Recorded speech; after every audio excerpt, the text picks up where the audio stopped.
Hey Facebook, what's going on? What's up? Uh, I'm sorry y'all can see all my boxes in the background. I am preparing to move, so I'm getting stuff boxed up and yeah, waiting for some people to come and move my boxes to the storage.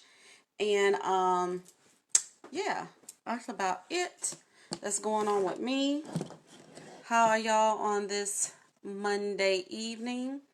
I know football season is back in, so and I know the Ravens is playing tonight, so I know all my Baltimore folks is probably getting ready to party, getting ready to set up for a party or whatever. Oh, my lighting is not good on Instagram. And Instagram, I am so sorry. I apologize. But it is what it is. Y'all know how my lighting be. I guess it just, I don't know. I don't know. The lighting sucks. That's all I can say. Let me see if I can get that up so you can see me a little better. So how is your evening? Fanel, are you born the Ravens? That's fine with me because I'm not a Ravens fan. So y'all know I'm Panthers, ride or die. Even though we ain't looking good because we done gave up all the good players. Like, seriously? Olsen, seriously? They done got on my nerves. But anywho, let me turn this Instagram camera right. So hopefully they can see me right. I don't know.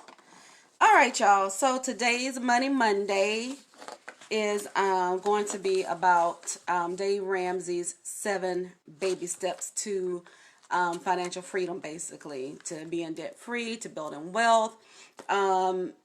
Anyone who has probably ever looked up how to get out of debt or how to save or whatever has probably heard of Dave Ramsey. He's like at the top.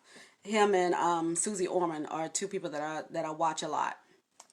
And I like all of Dave Ramsey's concepts except for the part where he wants you to basically eat beans and oodles of noodles until you pay off all your debt. And I'm sorry, that just ain't me. I work too hard to not enjoy a little bit of life because you never know how long you got here. You know what I'm saying? Life is not guaranteed. This light is killing me. Life is not guaranteed. I've learned that during this COVID. Life is not guaranteed. So you have to enjoy life. You can't just work and not enjoy it because you just feel miserable. And then you'll be like, what am I working so hard for? I know you know that you're working hard to get out of being debt. But if you can't just take a little trip or something to just enjoy life, you have to enjoy life too. Because let me tell you something. If they say the average retirement age is, what they say, like 60, 65-ish or whatever. I mean, how much longer do you really have to enjoy life and be able-bodied to enjoy life? You know what I'm saying? Oh my God, y'all, I'm sorry about this light. This light is just, and it's hot too. So I don't know. That's gonna have to do. Okay. So, yeah, I like all of his concepts and I budget my money. I like his concept about the snowball effect, which we can talk about that later when it comes to being debt free. But I just can't get with just eating beans and oodles and noodles. I'm sorry, I just can't. So we're gonna go ahead and get into it. Hopefully I'm not gonna keep you long because, like I said, I know those Ravens are playing tonight, and those Raven fans are excited. So let's just get into it. So I started learning about the 7 baby steps from Dave Ramsey, and I'm in a Facebook group called Hogan's Everyday Millionaires. This is a person named Chris Hogan who is like a partner with Dave Ramsey who talks about the same thing. So he talks about being debt free. He talks about financial freedom, building wealth. He does the same concepts as Dave Ramsey. He works closely with Dave Ramsey. It's almost like he's Dave Ramsey's partner. So if you care to join that Facebook group, like I said, it's called Hogan's Everyday Millionaires. Hey, Harold. You see my boxes? Yeah, I'm moving. You see them? They piling up. I got to get them moved to my storage. But yeah, I'm ready. I'm ready. I'm not playing. Everybody keep thinking I'm playing. I'm not playing. I'm moving. I'll be in North Carolina next month, God willing. So, if you care to get in that Facebook group, it's called Hogan's Everyday Millionaire. The Everyday Millionaire, something like that. You'll find them. You'll find them. And I also suggest that you watch a couple of his and Dave Ramsey's YouTube videos. They both have like a podcast where they take live calls, go through live scenarios. They work with people that, have a lot of debt. They work with people that call and talk about how because of them they got out of debt and are on their way to financial freedom. So I like seeing those shows, those podcasts, because sometimes I think, how I'm going to get out of the student loan debt. But then I'll see their show and people are calling up talking about they have $100,000 in student loan debt, $150,000 in student loan debt. And I'm like, okay, if they can do it and work towards getting out of it, I can do it too. And so his concept is the 7 baby steps to financial freedom, to building wealth, to getting debt free. So baby step number 1 is to set up your emergency fund. Now this is a $1,000 emergency fund. Now this is just a quick emergency fund to set up. He wants you to set it up in like 1 to 2 months. Do what you got to do, work a second job or whatever to hurry up and get that $1,000 saved. He wants you to save that $1,000 as quickly as you can. Everyone needs to have an emergency fund. And we'll get into the longer emergency fund later. But right now, because you're working on debt, because you're working on other things, he wants you just to go ahead and set up at least a $1,000 emergency fund. Now, the point of an emergency fund is you never know what can come up. Like a couple of weeks ago when I had to fly to North Carolina unexpectedly, I have an emergency fund. So I was able to take out my emergency fund because that wasn't planned. Everything else you can plan for. That's what a budget is for. Everything else you can try to plan for. But when something comes up last minute, you didn't plan for it, where is that money coming from? Now you're scrambling or trying to take from Peter to pay Paul, or something might get cut this month, or you may have to use those credit cards, which we don't want to do because we're trying to get out of debt. So that's why he says baby step number 1 is to build your $1,000 emergency fund. Okay, and y'all know, as usual, I have 2 cameras going. I have you guys on Facebook and I have you guys on Instagram, so you'll see me looking back and forth trying to, contact each camera. Just so they're not, one place is not just looking at my head or whatever. All right, so I think y'all have the concept of baby step number 1. Get that $1,000 emergency fund saved as quickly as possible. Do not take months. Do not take years. You can easily get $1,000 together. I'm telling you. Even in the pandemic, you can drive for Uber Eats. You can drive for Postmates. You can drive for Uber or Lyft. If you don't want people in and out of your car, like I said, you can drive for Uber Eats or Postmates, where you're just picking up the food, dropping it off, and delivering it. You can save up that money in no time. Even Amazon has, what is it called? Amazon Flex, where you can deliver packages. So yeah, find you something to make that money quickly and get your $1,000 emergency fund set up. All right, so now you're moving on to baby step number 2, which is the step you'll be on the longest, depending on how much debt you have. Because baby step number 2 is pay off all of your debt except your mortgage. He doesn't count your mortgage as debt because you have to pay rent anyway, or pay your mortgage anyway. You need a place to stay. Plus, if you have a mortgage, it's building what I'm trying to say, it's building equity. It's becoming an asset. So he doesn't count your mortgage into when he says pay off all of your debt. He's talking about credit cards, hospital bills, student loans. That's the biggest debt that most people have if they have student loans. And that's why a lot of people will stay on baby step number 2 the longest period of time, depending on how much debt they have to pay off. Like I said, he's talking about credit cards. He's talking about student loans. He's talking about personal loans.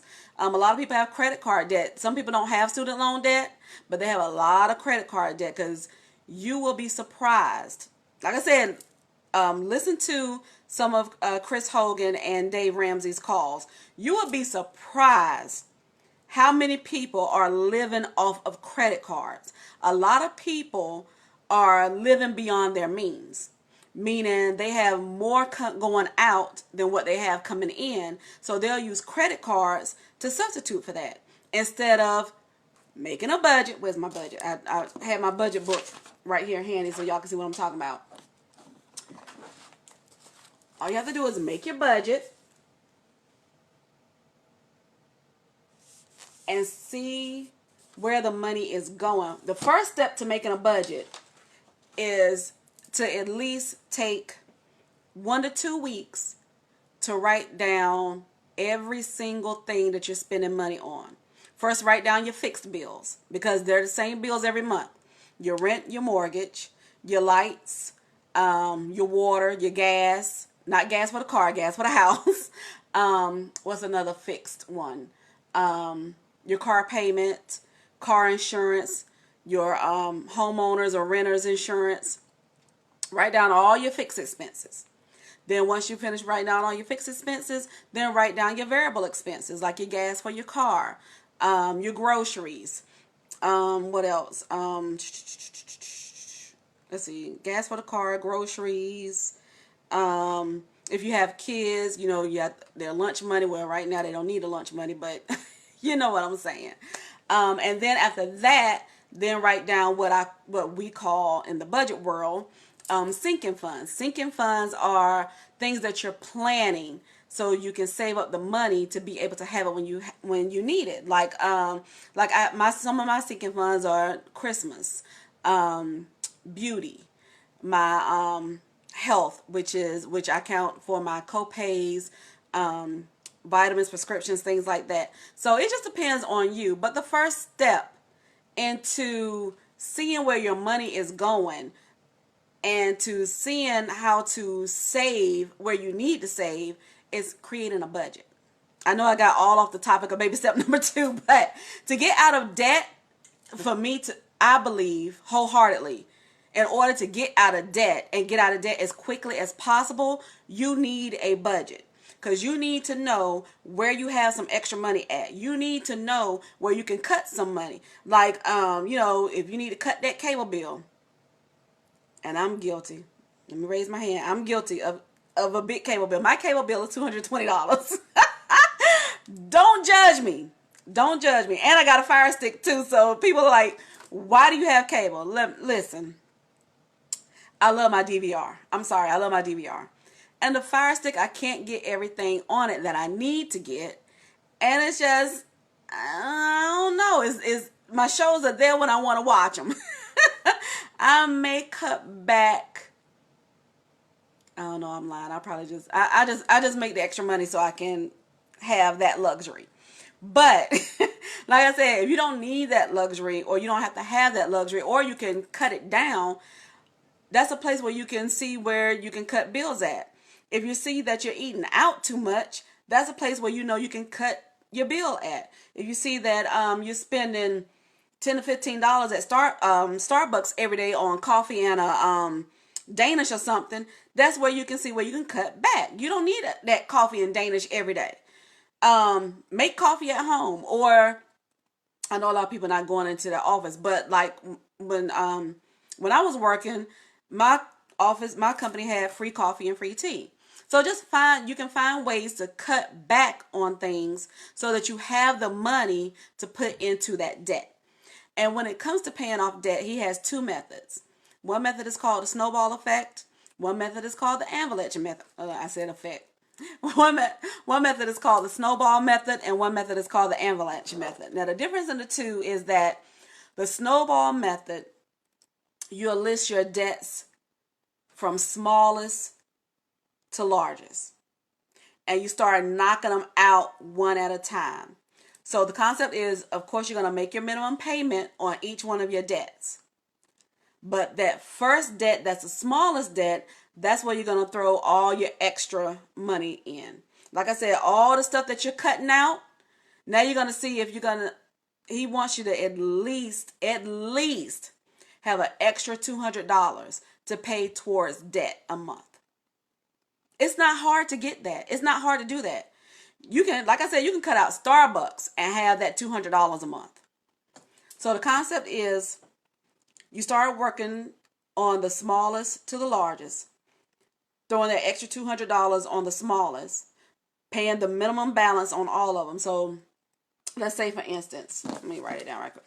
I don't have to write it down. Let's say, for instance, you have a credit card bill that's like $2,000. Your credit card is $2,000. Then you have a personal loan that's $3,000. Then you have a student loan that's $5,000, let's just say. So this is how you would list them, just like that. You would have your credit card first, your personal loan second, and your student loan third.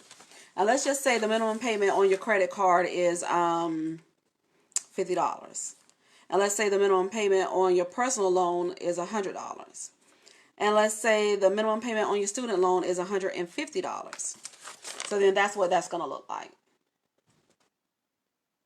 So those are the debts that you have, the amount of the balance, and then your minimum payment.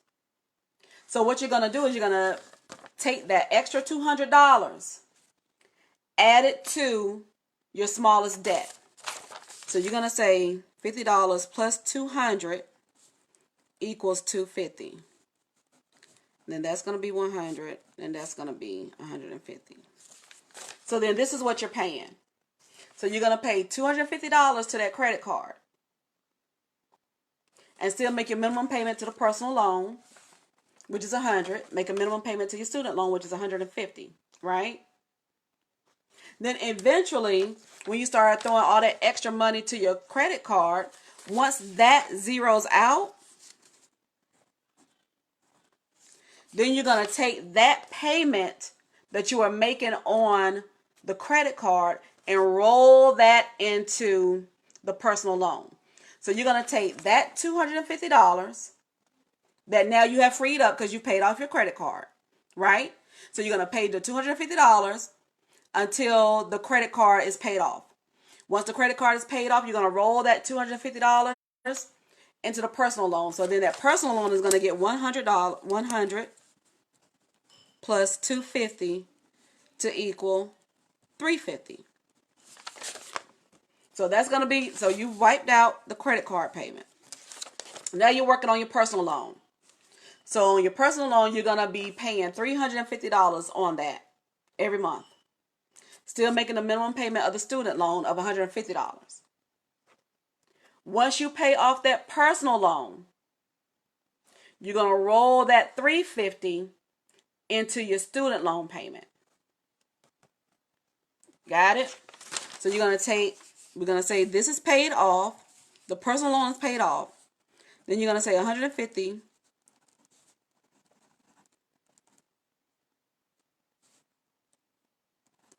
$500. You're going to say $150 plus the $350 is $500. So now you're paying $500 towards that student loan. So the reason why he calls it the snowball, because it's snowballing. You get the smallest one paid off. Then you go to the next one. It's snowballing. It's going down the hill. You're in the home stretch. You're going down. You're going down. It's a snowball effect. So that's a snowball method. Right? And he said that most people like the snowball method because you see progress a little sooner than the avalanche method. Now, the avalanche method is that you start working on the debt that has the highest interest. So let's say in the same scenario, I still have my credit card, I still have my personal loan, I still have my student loan. Now let's say my student loan is the one that has the highest interest. Let's say my student loan is like maybe what would student loan interest be? I don't know, like 12%. Let's say my student loan interest is 12%. And then let's say my credit card interest is 10%. And then my personal loan is 7%. So the way that's going to look is you'll have your student loan first, because that's at 12%. You'll have your credit card second, because that's at 10%. And you'll have your personal loan last, because that's at, what did I say that was going to be? I don't know, 5%. So then that's how that would be set up. Same debt, but different concept. And the point of the avalanche method is you're spending more money on interest, because interest accumulates. So you're trying to knock down the bill, the debt that has the highest interest, so you can get that out of the way and save on the interest. Save from paying so much in interest. But some people don't like it, because guess what? Sometimes your debt that has the highest interest will be the highest bill. So it may take you longer to hit this 5,000 than it does for you to hit this 2,000 up here. That was 2,000, right? Yeah, to hit this 2,000 up here. And some people like to see the small wins. That's why a lot of people go with the snowball effect, because they like to see those small wins, because it keeps them going. They're like, hey, I knocked down this debt. All right, let's work on the next debt. I got this. But if it takes you forever to knock out that debt with the highest interest on the avalanche, you might be like, man, I ain't making no progress. I'm just going to give up. So it's just up to you. It's up to you. And just imagine if your highest interest debt was student loans, and you had a $100,000 student loan, but then you only have a $1,000 or $2,000 personal loan. But according to the avalanche, you have to knock down that student loan first before you get to the other one. So that's why a lot of people like the snowball effect. So that's enough about the debt. So baby step number 3. Baby step number 3, once you get out of debt, once you get out of all of your debt, besides your mortgage, because like I said, he doesn't count mortgage as debt because it's an asset. So he doesn't count mortgage as debt. Once you get out of all of your debt, then I'm looking at the wrong steps. Once you get out of all of your debt, then you can move on to step number 3, which is fully funding your emergency fund. Your emergency fund, you should have at least 3 to 6 months of your monthly bills saved up. That's in case you lose your job or anything happens. You have enough money saved up where you can comfortably, or at least pay all your fixed bills every month for the next couple of months. So you want to make sure, like I said, you want to make sure you have a fully funded emergency fund. Right? Baby step number 1 was just to get that $1,000 in that emergency fund. That's the quick emergency fund. Now you're working on the fully funded emergency fund to have 3 to 6 months worth of savings. All right? Baby step number 4, once your emergency fund is fully funded, now it's time to work on your retirement. I mean, you should be working on your retirement all along. Like I said, in that budget, make a budget for savings. But this is when you're going to start putting more money towards it. At least 15% of your, is it your gross or your net? I think it's gross. Yeah, I think it's gross. At least 15% of your gross. So whether you calculate that annually or calculate it monthly or calculate it paycheck, I do a paycheck budget, which means I budget paycheck to paycheck. I don't do a monthly budget because just a paycheck budget works better for me. And I was getting ready to explain paycheck budget, but I'm like, should I take up time to explain that? Really what it is that I list all my bills out. So you see all my bills. And you'll do this with a monthly budget or weekly budget, however you want to do it. If you do a paycheck budget, if you do a weekly. But the way I do it is I list all my bills and I write the due dates. Based on the due date will depend on which check I use to pay that bill. So that's why I do a paycheck budget, because I know paycheck number one, I got to pay rent, I got to pay lights, I got to pay this, I got to pay that according to the due dates, right? And that just works best for me. Now, some people that do just a whole monthly budget, what they'll do is they'll write down all their bills for the month. And who is giving me angry faces? That's Fanel. If you write down your monthly budget, what most people do that does it by the month is they will break it up and start saving it along the way, so that this bill will get paid on the 1st. This bill will get paid on the 5th. This bill will get paid on. They know when the bills are due, and they start saving up the money. Like they'll take a little bit out of each paycheck or whatever to have the full amount. To me, it just works better for me by doing the paycheck budget. I get paid bi-weekly. I get paid every 2 weeks, so it just works better for me. But you want to start putting 15% of your gross into your retirement plan. If you have a 401k at your job and they match and you're not in it, you're not participating,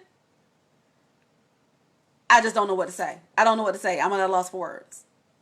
Because you are missing out on free money. If your company is going to match, and most companies match anywhere between 3% and 6%. So if your company is going to match, you need to put in the maximum that you can for that match. Because a lot of them say we'll match 3% up to whatever. Or we'll match up to 3%. I think that's how it goes. We'll match up to 3%. Something like that. Whatever. Look at how because every company is different. So look at how your company does it. But I'm trying to tell you, my 401k was looking good, and a lot of that money came from my company. So if your company, and if you're in a nonprofit, theirs is called a 403b. Whether your company offers a 401k or a 403b and they match, get in it immediately. Immediately.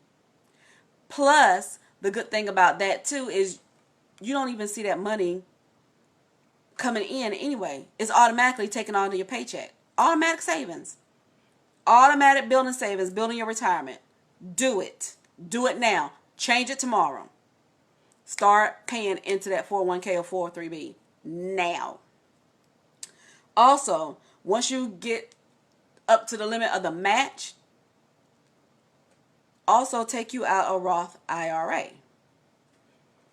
Roth, or if your company doesn't have a 401k, or if they don't match and you're like, if they don't match, I'd rather just do my own thing. Fine, do your own thing. Get you a Roth IRA. Talk to most banks have a brokerage firm where they can set up a Roth IRA for you. Talk to someone at your bank and ask about a Roth 401. I keep saying 401k. Ask about a Roth IRA, or go to some place like Fidelity, or what's another company that does it? I can't think right now, but I know Fidelity is one that does it because I'm with Fidelity. So yes, if your company offers you a 401k or a 403b and they match, you best to be in it and stop missing out on that free money. All right. So now we're moving on to baby step number 5. What's my time? I'm going to keep on time. And like I said, I don't want to go the whole hour today, so y'all can get ready for y'all game. It's already 6:30, so. And these lights are making me hot. All right, baby step number 5. Save for your children's college fund, or even your grandchildren, because you can also save for grandchildren now in these specialty college funds.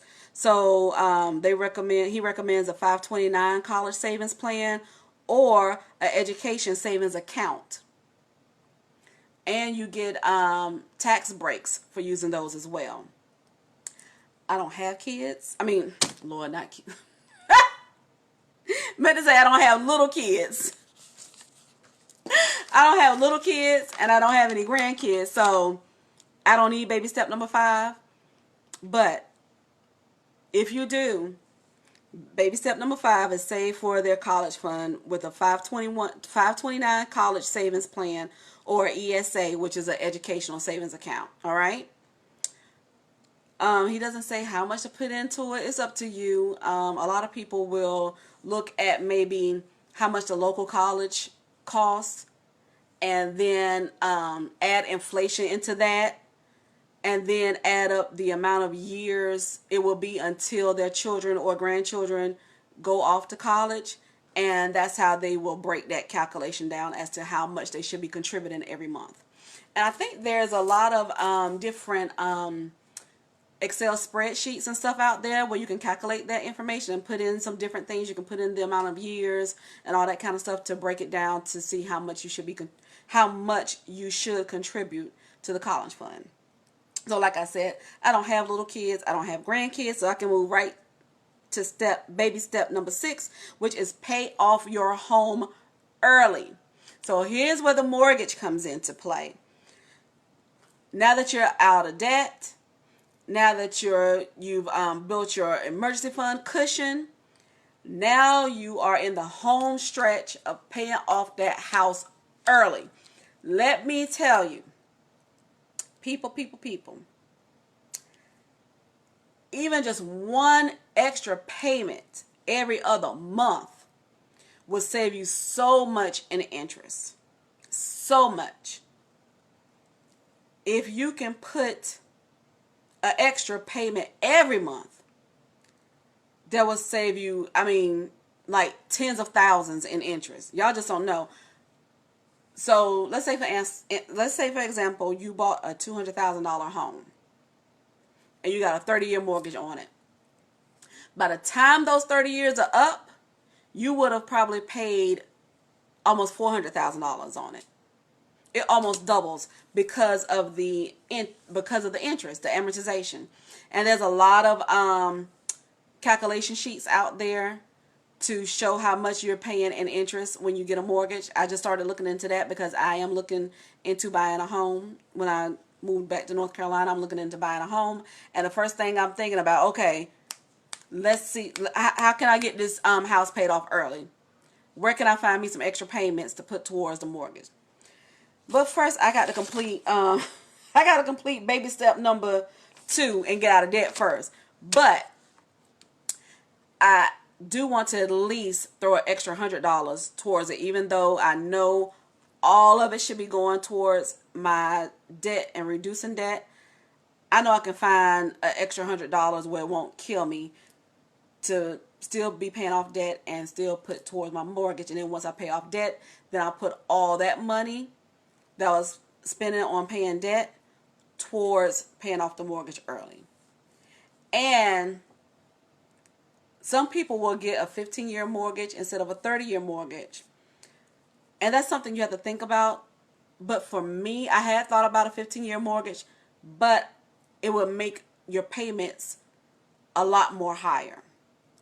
And you just never know what may happen. Even though, you can pay that, you only have the payments for 15 years. But I'm like, okay, your payments could be double because you're paying it off in 15 instead of 30. Whereas what you can do is have a 30-year mortgage, your payments will be lower, and just start paying that extra money towards the 30-year mortgage, and you can still pay it off in 15 years without having to worry about, I might not can make my payment this month. At least your payment will still be where you can pay it.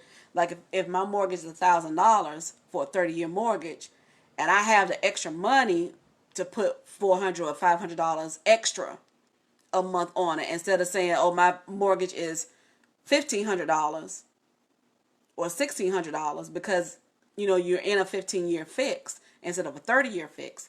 Also, when you want to do that, make sure you talk to your loan servicer and ask them, is there a prepayment penalty? Because you don't want to be penalized for paying early. because that's what you would be doing if you have a 30-year mortgage and you're throwing all your extra money into paying off that mortgage. You're trying to pay it off early. So make sure they don't have a early prepayment penalty. Because some companies, I know a lot of companies had it back in the day, but I've heard because of everything that's going on or whatever, or just because of new times, a lot of companies don't do that anymore. You can pay your mortgage off early without being penalized. So that's the route that I'm going. I can't tell you what to do, but that's the route I'm going. I would rather have a 30-year fixed and know that I'm comfortable on making that payment no matter what happens. I know that I'm comfortable making that payment. And then if I so choose to, throw some extra money at it and pay my house off in 15 years or less. That's what I'm going for. I'm actually going for paying my house off in 10 years. Yes, I know it's aggressive, but it can be done. Then once you pay off your house, now you move on to baby step number 7, which is the last step. Now you're in the home stretch to building. This is where he calls building wealth and giving and being able to give generously. So now you have no more debt. You have no more mortgage payment. You have none of that. You just have your regular bills, the regular stuff that you have to live off on. Of course, your lights, your water, your insurance and things like that. But everything else is paid for. No house payment, no student loan payment, no car payment, no none of that. Now you can build your wealth. And the way you want to start building wealth, and you can start building wealth earlier if you like, if you're comfortable with the debt or you don't have a whole lot of debt.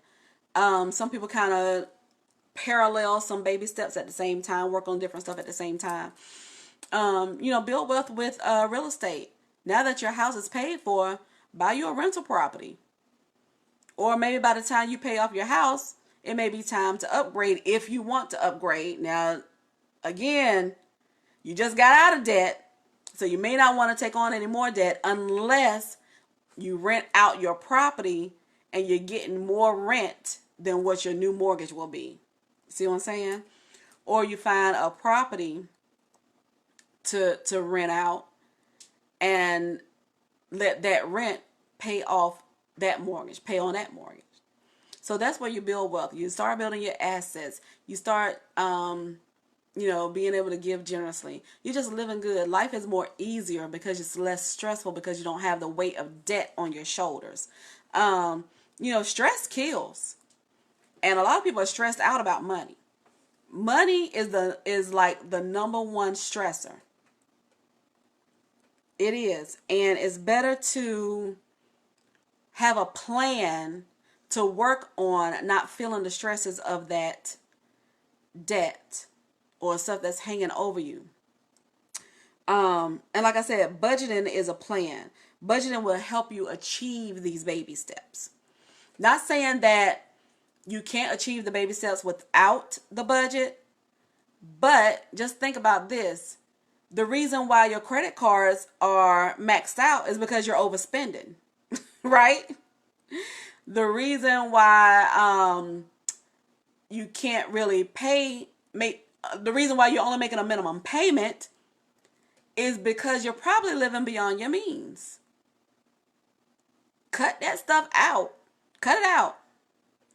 I know I'm one to talk because I got my cable, but I have sacrificed in other areas. You don't, like I said, in order to keep some things, you have to sacrifice in other areas. And I chose to keep my cable for now and sacrifice in other areas and also increase my income. And that's another big thing that you have to do. If you only have one income coming in, bruh, what are you doing?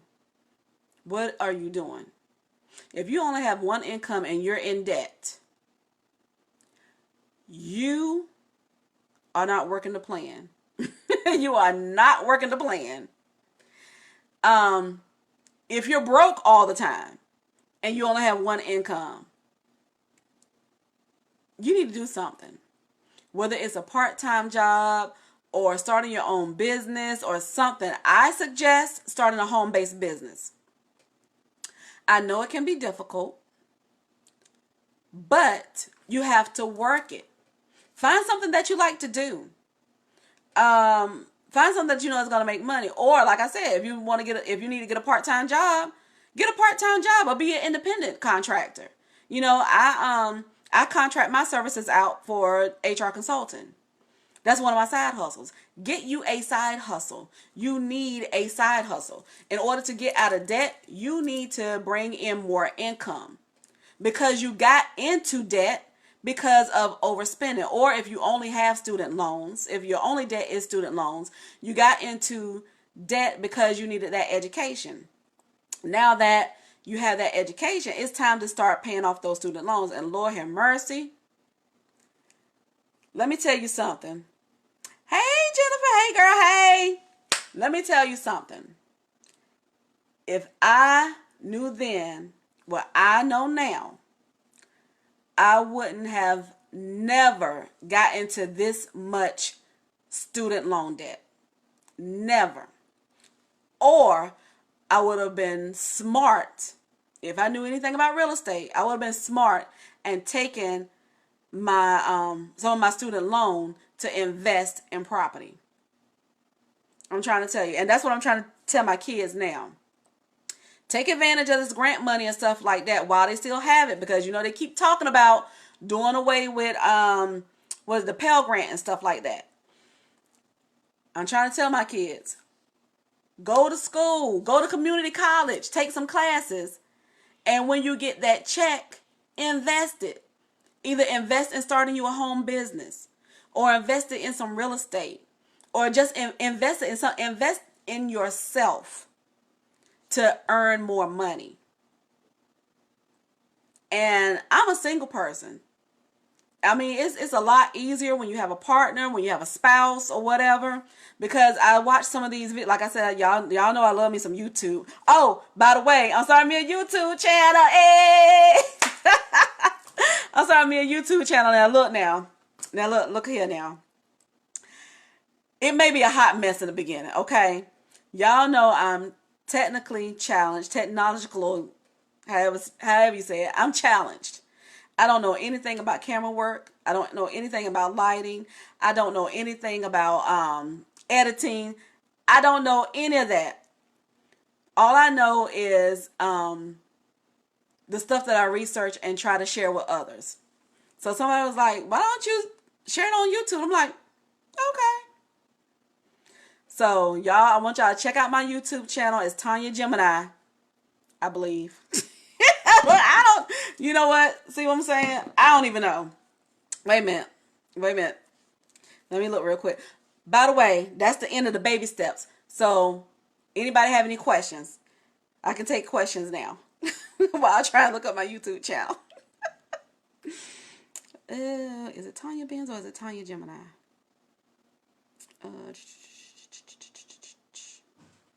How do you see what I'm saying? I'm so technically challenged. How do I see the name of my YouTube? I think it's just Tonya Benz. Somebody pull that up on their phone real quick. See if you can search Tonya Benz on YouTube. I think it's just Tonya Benz.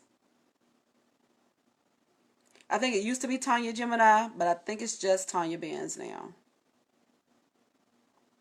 TonyaBinns. Somebody look it up for me real quick and post it in the comments. Y'all know I'm a hot mess. I don't even know my YouTube channel. I tell y'all to go to my YouTube channel and don't even know the name of it. So then I got to say this. When y'all get to my YouTube channel, please like and subscribe and hit that notification button.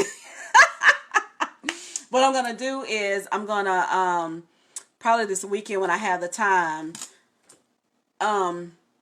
start transitioning my all my Money Mondays that I've done for the year so far over to the channel. So that way they're on YouTube. You can check them out on YouTube. You don't have to scroll through my stuff to try and find the Money Mondays. I will have it over on my YouTube channel.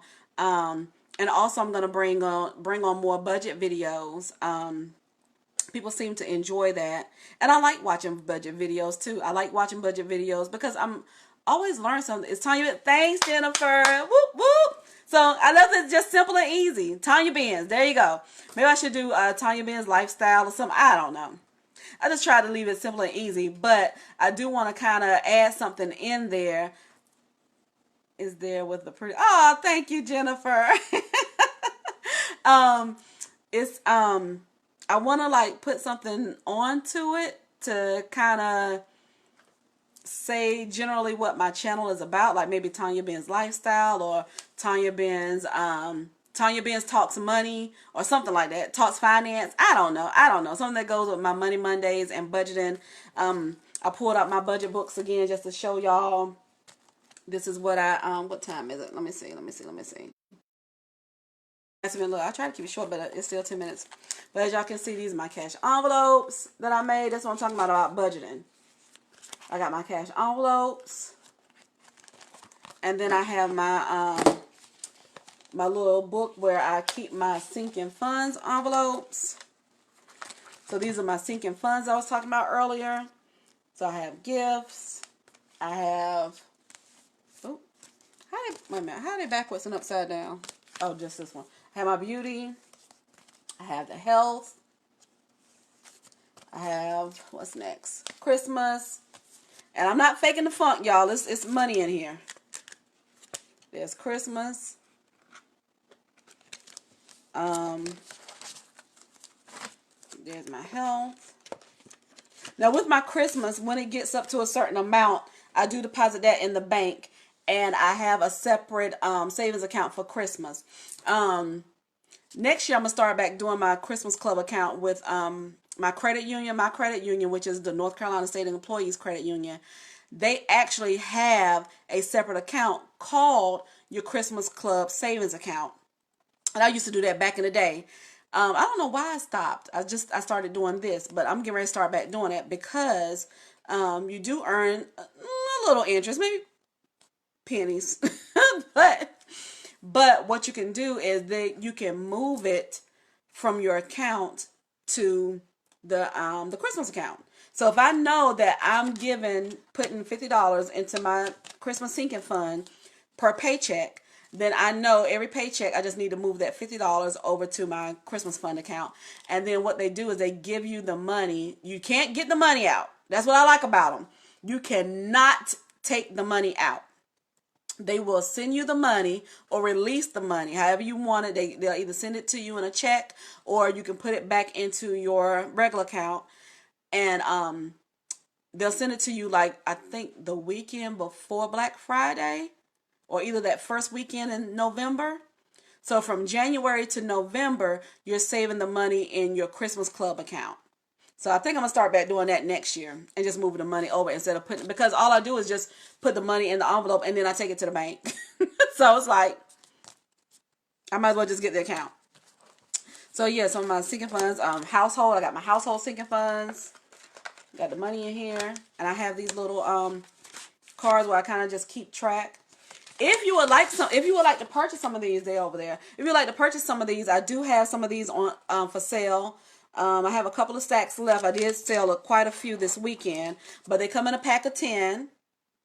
And I have the label on. I don't have it written on there, but I do have a label on it. And they come in a pack of 10 for $10 free shipping. So just let me know, and I can show you the colors I have. But yeah. I believe in a budget. Let me tell you something. I've been doing budgets since I had my first child. And it's never stopped. That's the only way, because people always ask about me going on trips and doing all this kind of stuff. I budget. I usually know when I'm taking a trip almost a year ahead of time. And I budget. And I save. I make extra money. And I do what I need to do. Like last year I started saving on a trip to Jamaica. We were supposed to go to Jamaica this May for my cousin's 50th birthday party. She wanted family and friends to go with her to celebrate her 50th. We knew about it last year. And I knew that I wanted to bring my children along. It's been the first big vacation that we've taken as as them being adults where they can do adult things, you know, like go to the club, party, have the drinks, do all the all-inclusive things that you can do at the all-inclusive resorts in Jamaica.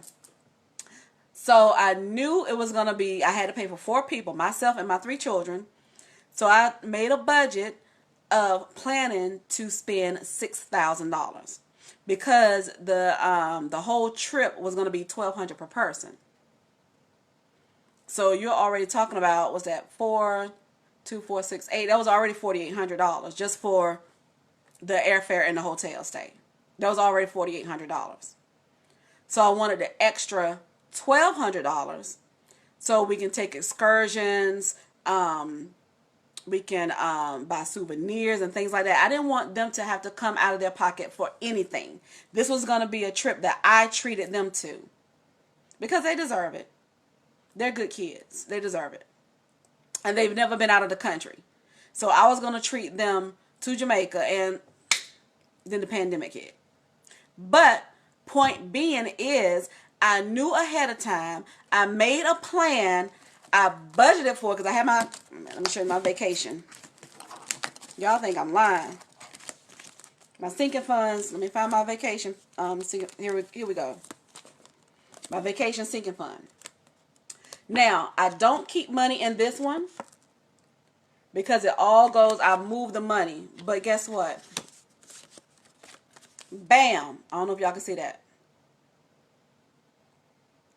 So far, I have $11,000 in my vacation fund. Now, the reason I have $11,000 in my vacation fund is because I know I want to go to Hawaii next year for my birthday. If everything's all okay. I've known for the last 2 years that I wanted to do my 50th birthday in Hawaii. And guess what? Hawaii costs a lot of money. So I started saving. And what did I do when we missed Jamaica? All I did was just move my $6,000 to my $5,000. And I'm like, okay, yep. That's what I need. Just got back on the 15th. Had a ball. Had been before, though. Wow. I'm so jealous. I'm so mad we missed Jamaica. I'm so mad. So I don't know. Maybe I try. Maybe I'll just hold on to that $6,000 and try to go next year. But I still want to go to Hawaii for my birthday. So that's what I'm saving towards now. So I don't know if I'm going to let that $6,000 sit with the $5,000 and just have $11,000. Also, like I said, when you budget, you can plan for stuff. So I don't want to hold y'all up. Got 6 more minutes till Money Monday is over. Any other questions? Hey, Wanda, how you doing? Any questions out there? Instagram? Hey, y'all. Hey, Sag. How you doing? I think last Money Monday, I showed my budget. I showed how I did my paycheck budgeting. And I got a lot of questions about it. So next week I may do another budget and show you how to start a budget, how to plan your budget. You don't necessarily have to do a paycheck budget. Like I said, you can do your monthly budget.